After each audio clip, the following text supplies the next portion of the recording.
जी अस्सलाम वालेकुम। इस वक्त हमारे साथ मौजूद है बहुत ही मारूफ, आप ही बहुत ही मारूफ हमारे एंकर पर्सन, बड़ी जबरदस्त और बड़े अच्छे अंदाज में माशाल्लाह खबरें पढ़ते हैं। सर अस्सलाम वालेकुम सलमान साहब, आपका बहुत शुक्रिया कि आपने मुझे अपने वक्त से नवाजा। Thank you. सलमान हैदर साहब, एक वक्त था कि जब हम रेडियो की सूरत में हमारे वालिदैन खबरें सुना करते थे, फिर अखबार का दौर आया, फिर इलेक्ट्रॉनिक मीडिया आया, अब सोशल मीडिया का दौर है। ये दौर एक सहाफ़ी के लिए कितना सहल है और कितना टफ है? अच्छा, अगर सबसे पहले केवल आपका बहुत शुक्रिया कि आपने मुझे इस काबिल समझा कि मैं आपके साथ इस वक्त ऑन एयर हूँ। अच्छा, ये एक सहाफ़ी के लिए वक्त बहुत ही मुश्किल है, क्योंकि वो लोग जो सही सहाफ़त पे बिलीव करते हैं, उनका मानना यही होता है कि इन्वेस्टिगेटिव जो जर्नलिज्म है ना, तो वो सहाफ़त का सही क्रक्स है। उसके बाद ही जाके कहीं कोई सहाफ़ी पनप सकता है या बन सकता है। जिस तरह हम पूरी दुनिया में देखते हैं कि इन्वेस्टिगेटिव जर्नलिज्म को बहुत बूम हासिल है। यही वजह है कि अगर खबरों के सोर्सेस को गलत तरीके से कोट किया जाए, तो हद तक इज्जत के दावे भी इतने स्ट्रांग होते हैं, और न सिर्फ दावे नहीं, उनके ऊपर किए गए जुर्माने भी इतने स्ट्रांग होते हैं कि उसके बाद जो दीगर सहाफ़ी हजरात होते हैं या मीडिया से रिलेटेड लोग होते हैं, वो ज्यादा कॉन्शियस हो जाते हैं कि हमारे ऊपर ये इल्जामात ना आए। अब सोशल मीडिया के इम्पैक्ट्स हैं, माफी के साथ, हम टेक्नोलॉजी में तो पूरी दुनिया को मैच कर रहे हैं, उसकी यूजेज को मैच नहीं कर रहे। सोशल मीडिया की खबरों में और सोशल मीडिया के इस दौर में थोड़ा मुश्किल हो गया है चीजों को क्रॉस चेक करना। कुछ अच्छे अच्छे बेहतरीन इंटेलेक्चुअल्स के ग्रुप्स के अंदर रह के कुछ खबरें शेयर हो जाती हैं, और उन खबरों को बुनियाद बना के एक और खबर बना देना, ये सहाफत नहीं है। ये अफवाह जरूर हो सकती है, और अफवाहें खबर नहीं होती। सलमान, आपकी माशाल्लाह बड़े बेबाक काफी है। मैंने अक्सर आपके यूट्यूब चैनल पे ऐसे ऐसी पर्सनैलिटीज को बड़े जबरदस्त किस्म के क्वेश्चन करते हुए सुना है। आप अपने एक शो भी करते हैं टीवी पे, वो भी आपका माशाल्लाह देखा है, बड़ा जबरदस्त करते हैं। मगर मुझे ये बताइएगा कि एक बेबाक सहाफी होना और बदतमीज सहाफी, एक बेबाक सहाफत क्या बदतमीज सहाफत होती है माजरत के साथ? नहीं जी, ये बहुत बारीक सा इसका फर्क है, बहुत बारीक सा। दलेर होना और बदतमीज होने में बहुत ही बारीक सा फर्क है। सिर्फ आपको ये देखना है। हाँ, जिस तरह मोहतात होने और डरपोक होने में एक बारीक सा फर्क है, ठीक है। बेबाक सहाफी, फिर वही बात होता हूँ, वही शख्स बेबाक होगा जिसकी अपनी रिसर्च बहुत स्ट्रांग होगी, जो अपने सवालों के तमाम जवाबात उस रिसर्च में ले चुका होगा। उसके बाद उस रिसर्च और उस न्यूज को पूरा तोलने के बाद फ्रंट पे मौजूद जो भी शख्सियत होगी, इधर पॉलिटिशियन है, इधर कोई जज है, इधर कोई जर्नल है, कोई है, फिर उसको थ्रो करेगा। तो अगर वो सवाल सख्त होगा, क्योंकि उसकी इन्वेस्टिगेशन इतनी स्ट्रांग होगी, तो उसको लोग बेबाकी का नाम दे देते हैं। लेकिन असल सहाफत का रस यही है। ओके। सलमान, एक पेन की कलम की बड़ी ताकत होती है, मगर और हमें जाहिर सी बात है, देखिए फरिश्ता को कोई भी नहीं है। गलतियां हमारे दरमियान भी हो सकती है, मतलब सहाफत के दरमियान, मीडिया के दरमियान भी हो सकती है। गलती कोई इदारा भी कर सकता है, मगर वो हैं तो हम भी सही ना, हमारे ही लोग हैं। मगर उनके खिलाफ बाकायदा महाजराई कर देना और ऐसा तासुर देना कि जैसे या तो वो गैर मुल्की हैं, दुश्मन मुल्क से हैं, या फिर हम दुश्मन मुल्क से हैं, इसे किस किस्म की सहाफत कहेंगे? अच्छा, कवल, माफी के साथ, जैसे कि आपने इंट्रो में बताया कि मैं थोड़ा दलेर हूँ बोलने में, मेरा ख्याल है कि मुझे आपके साथ भी ओरिजिनल ही रहना चाहिए। इदारा क्या होता है? इदारा शख्सियात से बनता है। मेरी आपकी जैसी कम्युनिटी के लोगों ने एक इदारे को डेवलप किया है। हाँ, इदारे की एक सर्टन लाइन जरूर होती है, वो हमें पता है। सहाफत की बुनियाद है जुडिशरी के खिलाफ एक हद से ज्यादा नहीं जाना। ये पहला सबक है, ठीक है। ये हम हमें क्यों जाएं पढ़ाया फिर? जाता है कि बस चीज। हाँ, फिर हम क्यों जाएं? हाँ, अच्छा, मजहब के ऊपर बात नहीं पढ़ाया करनी, जाता फिर हम क्यों करें? फिर हम क्यों करें? अच्छा, है, बिल्कुल। पाकिस्तान की अफवाज से मुतल्लिक आपने नेगेटिविटी नहीं फैलानी, तो फिर क्यों फैलाएं? तो जब ये तमाम चीजें पता होने के बावजूद आप कर रहे हैं, तो इसका मतलब है आप सहाफत नहीं कर रहे, शर फैला रहे हैं। इतनी सी बात है। और रही बात उसकी, तो मैं आपको ऐसी बीसियों मिसालें दे सकता हूं जो विदाउट किसी इन्वेस्टिगेशन के मीडिया पे ऑनर हुई, और ऑनर होने के बाद मुझे क्यों निकाला, रैली तक निकल आई। आप मुझे ये बताएं, सिरिल अल-मैडा को एक खबर देना पीएमएलएन की जानिब से, कुछ वजीर गए ना, मुशीर गए ना, उसमें क्यों गए थे, क्यों फारिग हुए थे?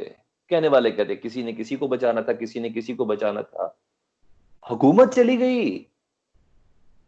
अच्छा, सिरिल को फिर मुल्तान के एप्रन में बुला के बात करना, एक बकायदा चार्टर्ड प्लेन के जरिए। सिरिल का कहना है कि मैं पूछ क्या रहा हूं, मुझे जवाब क्या मिल रहा है।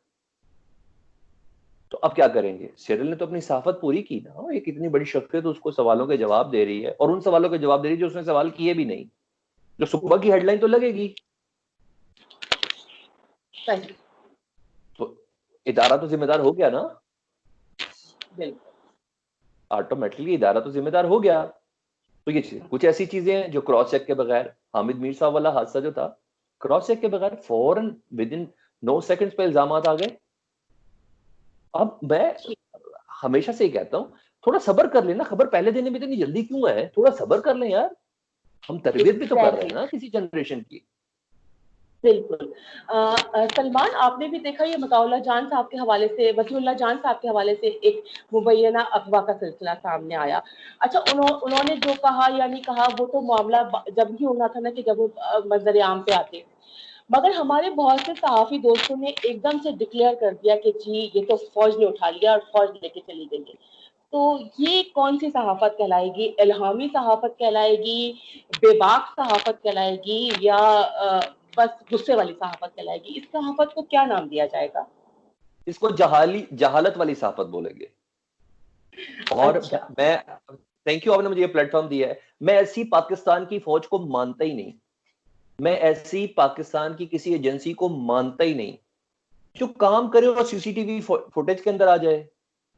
हमारी फौज का रोब दबदबा है भाई, हमारी एजेंसी से अमेरिका कहता है कि दुनिया की टॉप स्लॉट एजेंसीज के अंदर है, रशिया मानता है, केजीबी मानता है, MI6 मानती है, CIA मानती है, इजराइल की टांगे कांपती हैं। आज तक इंडिया कुछ कर नहीं सका, उस एजेंसी के ऊपर इल्जाम लगा रहे हैं कुछ बोंगे किस्म के सहाफी कि एक सीसीटीवी फुटेज है। भाई, एजेंसी के पास दुनिया की सबसे वेल इक्विप्ड फोर्स होती है, और पाकिस्तान की, इसको सलूट ही सलूट है, सिर्फ कारनामा ही है इसके, इस एजेंसी के ऊपर। उस एजेंसी को नहीं पता कि मैंने किसी को उठाना है तो जैमर लगा के उठाना है, कि दाएं बाएं की जितनी जो फुटेज और ऑडियो और वीडियो है वो सारी जैम हो जाए। ना करे ना ऐसे, कितना पुअर काम करेगी डालों के साथ, पुलिस के डालों के साथ, और इतना पुअर काम करेगी, सुबह उठाएगी, रात को शाम को वापस कर देगी। ये अपनी भड़ासे हैं, ये कुछ सोशल मीडिया के ग्रुप्स हैं व्हाट्सएप के, जिसके अंदर शेयर होकर वो अप्रोच डेवलप कर दी गई। किसी ने सर्च ही नहीं की। मेरा गरूर है फौज, एजेंसी मेरा मान है, मैं ये डायलॉग नहीं बोल रहा, हकीकत है। आपने या लोगों ने सुना है कि हम जागते, हम सोते इसलिए कि हमारे हिफाजत के लिए कोई जाग रहा है। जो हमारी हिफाजत के लिए जाग रहे हैं वो ये करते होंगे? नहीं, ऐसा नहीं है। ये आपका बुग़्ज़ है, ये आपका कीना है जो निकल के सामने आ रहा होता है।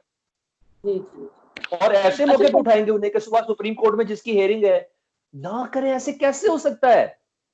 जबकि सोचने की बात है कि इस तमाम से वाकये से फायदा किसको हुआ, ये भी तो एक आप है ना।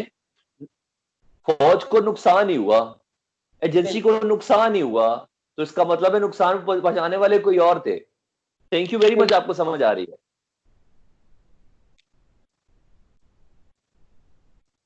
बिल्कुल। अच्छा सलमान, मैं फौज को मान नहीं सकता कि फौटेज वहाँ पे सीसीटीवी कैमरे लगे हुए थे और वो इस किस्म की हरकत करते, अगर एजेंसी ऐसा नहीं कर सकती।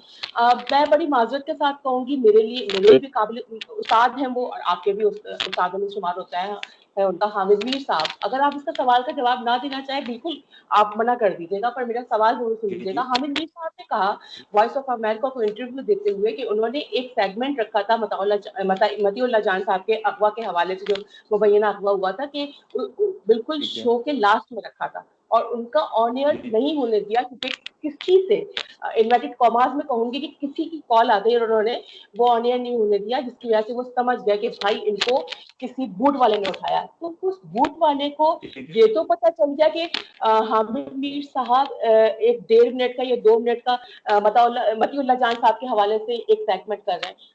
उस एजेंसी को ये नहीं पता चला कि सीसीटीवी कैमरास लगे हुए, हमें कैच किया जाएगा। ये कैसी बात है? ये सब जवाब आप खुद ही दिए जा रही हैं। मैं वही कह रहा हूँ कि ऐसा ही है जैसे आप समझ रही हैं।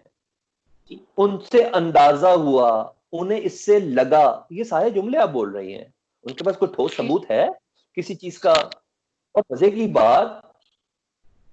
की बात ये कि जब आपको पता है, मोतीला जान साहब को क्यों बताया था जी? सुप्रीम कोर्ट ने नोटिस दिया था कि आपने एक ट्वीट किया कि 7 जजों के ऊपर इल्जाम लगाया है जस्टिस काजी फायजीसा के हवाले से, इसका जवाब दें। फिर उसके ऊपर मजीद कार्रवाई होनी थी। ठीक है, आप मुझे बताएं, जब मैं आपको बता रहा हूं कि सहाफत की बुनियाद ये है कि हमें डोमेन्स बता दी गई हैं कि ये डोमेन है जुडिशरी, फौज, मजहब, खत्म। आप जो छेड़ है वो गलत है, मुझे इतना पता है। मेरे को और बहुत है काम करने को ना, मेरे को और बहुत काम है ना, काम करने को। ये तो उस बच्चे की तरह हो गया ना जिसको बताया कि भाई आग को नहीं छेड़ना, मगर वो जानबूझ कर छेड़ेगा तो सड़ेगा। जब आप बुनियाद से ही नहीं चल रहे हो, आप उन डोमेन्स को छेड़े। मुझे बता दें, आप बता दें, कोई सीआईए को बुरा भला बोलता है? मुझे बता दें, कुछ केजीबी की सुर्खियां लग रही हैं, साफी बोलते हैं रात पे। आप मुझे बता, किसी की लगती है जी? आप मुझे बता दें, आप उन्हीं को ही छेड़ रहे हैं, आप उन्हीं पे इल्जाम ना करें ऐसे, ना करें ऐसे, ये गलत चीजें हैं। कुछ डोमेन्स हैं उनको उसी तरह ही रहने दें। जारी बात, आप इल्जाम तो ये लगाएंगे, उन पे लगाएंगे। अगर उन पे लगा रहे तो भाई मैं नहीं मानता, जिसने इंडिया की टांगे कपवाने पे मजबूर किया और जिस एजेंसी ने, उसको ये नहीं पता बंदा उठाना है। नहीं, ऐसा नहीं। सलमान, क्योंकि आपके पास भी टाइम कम है, बस आखिरी सवाल मैं करूंगी कि हमारे यहाँ जितना भी जो भी खबरें आती है वो सिर्फ पाकिस्तान को लेके होती है कि पाकिस्तान में ये हो गया, पाकिस्तान में वो हो गया, और हम बदकिस्मती से, बड़े अफसोस के साथ कहना पड़ता है कि हम सिर्फ मंफी खबर को दिखा रहे होते हैं। मुस्बत भी होता होगा मेरे और आपके वतन पाकिस्तान में, पर हम दिखाते। जबकि हम ये भी देखते हैं कि हिंदुस्तान में जो भी खबर होती है वो सिर्फ पाकिस्तान के लिए होती है, और हमारे पास हिंदुस्तान की के हवाले से दिखाने को कुछ नहीं होता। हमारा रिसर्च इतना वीक है कि हम हिंदुस्तान के हवाले से कोई बात ही नहीं करते, जो बात करते हैं सिर्फ पाकिस्तान की करते हैं। जब हिंदुस्तान इतना पुरअमन मुल्क है कि वहां पे कुछ भी नहीं होता और वो सारी बात करते हैं सिर्फ पाकिस्तान की करते हैं, ये कैसी बात है? अच्छा कबूल, जैसे कि आपने बताया कि आपका लास्ट क्वेश्चन है ना, आप हिंदुस्तान, हम किसी कॉम्प्लेक्स में नहीं है ना, हमारी बहुत सारी अचीवमेंट्स हैं हमारी जिंदगी में। मैं तो हमेशा नेमतों का शुक्र अदा करता हूँ, हर लिहाज से पाकिस्तान के पास नेमत और रहमत ही है परवरदिगार की। आप हिंदुस्तान छोड़ दें जी, मुझे हिंदुस्तान के इंग्लिश चैनल्स कितने मुझे ये बता दें, और पाकिस्तान में कितने ये बता दें। आप अपना नैरेटिव दे ही नहीं सकते तो क्या करेंगे? वो उन औरतों की तरह या उन मर्दों की तरह या उन लोगों की तरह जो अपने आप को कोसने देते हैं। इसी का नाम चल रहा है जी, इसी का नाम चल रहा है। इनके इंग्लिश चैनल खोलें, पता चले दुनिया आपके मसाइल क्या है, कश्मीर का मसला क्या है, फलस्तीनियों पे क्या आ रहा है। आप उनको उनकी लैंग्वेज में बताएं ना, आप उनसे उनकी लैंग्वेज में बात करें। आप उनसे अपनी लैंग्वेज में क्यों बात कर रहे हैं? इतना किसी के पास टाइम नहीं है जी, इतना किसी के पास टाइम नहीं। इधर चैनल लॉन्चिंग की बात करते हैं, 1 महीने बाद बंद होता है। कौन करता है? प्लीज जरा ये तो चेक करें ना, कौन सी दुनिया की ऐसी ताकत है जो चैनल के मालिकान को इंग्लिश चैनल खोलने से रोकती है? मुझे बताएं। आप उनसे उनकी लैंग्वेज में बात करेंगे तो पता चलेगा ना। ये ये ये चीजें हैं, इसको समझना है, यही हल है। Thank you so much Salman, आपने अपने कीमती वक्त से नवाजा। मैं आपसे मजीद सवाल करती पर आपने पहले ही कह दिया था कि कमल मेरे पास मुख्तसर टाइम है, मगर मैं आपसे एक गुजारिश जरूर करूंगी कि मैं आपका एक और मैं सेशन करूंगी आपके साथ, एक और आपका वक्त लूंगी, ठीक है? तो उसके लिए आप भरपूर तैयार रहिएगा। आज के लिए आपको माफ किया। आई एम सॉरी, मैं मजाक कर रही हूँ। थैंक यू सो मच, आपने अपने कीमती वक्त से नवाजा, और इन फ्यूचर मैं फिर आपको बुलाऊंगी और आप आइएगा please. Thank you, Allah Hafiz.